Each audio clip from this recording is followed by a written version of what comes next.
আমরা এখন অবস্থান করছি বাংলাদেশ বন শিল্প উন্নয়ন কর্পোরেশন কমলাপুর রাবার বাগান মধুপুর টাঙ্গাইল। দেখতে পাচ্ছেন আমি ভিতরে প্রবেশ করছি। দেখেন এখানে প্রচুর পরিমাণে রাবারের শীট পাশে শুকাতে দেওয়া হয়েছে। আমি আপনাদেরকে এই রাবার শিল্পের বিষয় নিয়ে আমি আপনাদেরকে দেখাবো এবং কিছু কথা বলবো। তো সম্মানিত ভিউয়ার্স, অবশ্যই ভিডিওটি পুরো দেখবেন এবং আমার সাথে থাকবেন। রাবার প্রসেসিং কেন্দ্রটা আর কি ঘুরে দেখার জন্য আসছি, যদি আমাকে একটু ঘুরে দেখাতেন এবং এই প্রসেসিং সম্পর্কে আমাকে একটু সুন্দরভাবে বুঝিয়ে বলতেন আর কি। প্রসেসিং লেভেল আমাদের মূলত কারখানা থেকে শুরু হয় আর কি, এদিক থেকে। আচ্ছা, ঠিক আছে, চলেন। পুরোপুরি আপনার দেখানো যাবে। সম্মানিত ভিউয়ার্স, আপনারা দেখতে পাচ্ছেন আমি আছি এখন কমলাপুরের রাবার অফিসের ভিতরে, যেখানে রাবার সংরক্ষণ করা হয়। তো আপনারা দেখেন এখানে প্রচুর পরিমাণে রাবার রুলিং করার পর শুকাতে দেওয়া হয়েছে, রোদে শুকানো দেওয়া হয়েছে। তো দেখেন এই রাবারটা কিভাবে প্রস্তুত করা হয় আমি আপনাদেরকে এখন দেখাবো।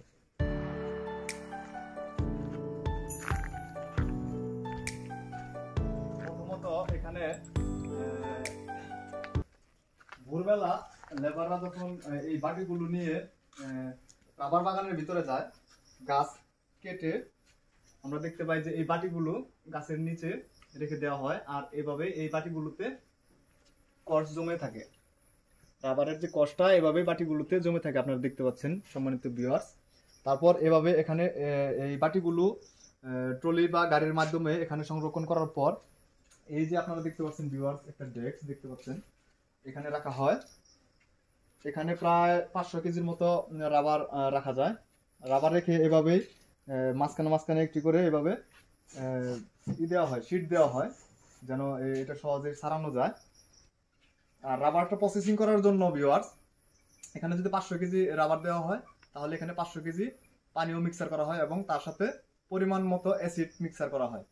অ্যাসিড মিক্সার করার ফলে তো রাবারটা অতিরিক্ত ঘন হয় না, মিডিয়াম একটা মাত্রায় থাকে। তারপর এখান থেকে রাবারটা আবার উঠাইয়ে এই যে রোলিং মেশিন দেখতে পাচ্ছেন ভিউয়ার্স, দেখেন আপনারা এই রোলার মেশিন দিয়ে রোলিং করে পানি এবং অ্যাসিডটাকে আলাদা করা হয় এবং একটা সুন্দর রাবারের শীট তৈরি হয়। আমি আপনাদেরকে এখন নিয়ে যাবো রাবারের শীটে।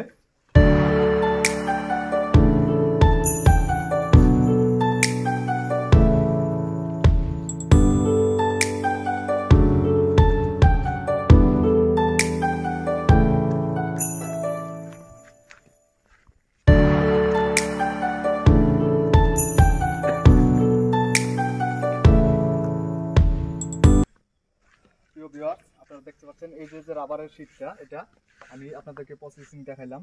ওই রোলার মেশিন দিয়ে রোলিং করার পর দেখেন রাবারটা কিন্তু এরকম হয়ে গেছে। রাবারটা এরকম হয়ে গেছে, পানি আলাদা হয়ে গেছে, অ্যাসিড আলাদা হয়ে গেছে। রোলার মেশিনে রোলিং করার পর এটা একটা মানে কিসের মতো বলবো আর কি, চাদরের মতো হয়ে গেছে আর কি। এটা রোদে শুকাতে দেওয়া হয়েছে। তারপর এখান থেকে এটা কি করবে, এটা রোদে শুকানোর পর এটা ধুম ঘর আছে, যেখানে আমরা বলি মানে হিটার ঘর আর কি। আগুন জ্বালিয়ে সেখানে পর্যাপ্ত পরিমাণের গরম রাখা হয়। এখানে এই রাবারের শীটগুলো আপনারা দেখেন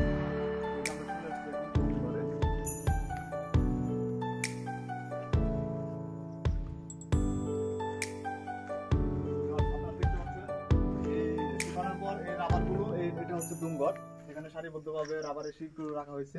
আপনারা দেখতে পাচ্ছেন এই যে নিচে যে ছিদ্রগুলো দেখতে পাচ্ছেন, এই ছিদ্র দিয়ে প্রচুর পরিমাণে তাপমাত্রা বের হচ্ছে। এই দমঘরের নিচে আগুন দেওয়া আছে, এখান দিয়ে আগুনের হিট এসে রাবারটা সুন্দরভাবে শুকায়। এবং আমরা ওইখানে থেকে আসলাম যে রাবারের শীটটা হলুদ, কিন্তু এখানে হলুদ না, এটা এখানে একটু গাঢ় রং ধারণ করেছে।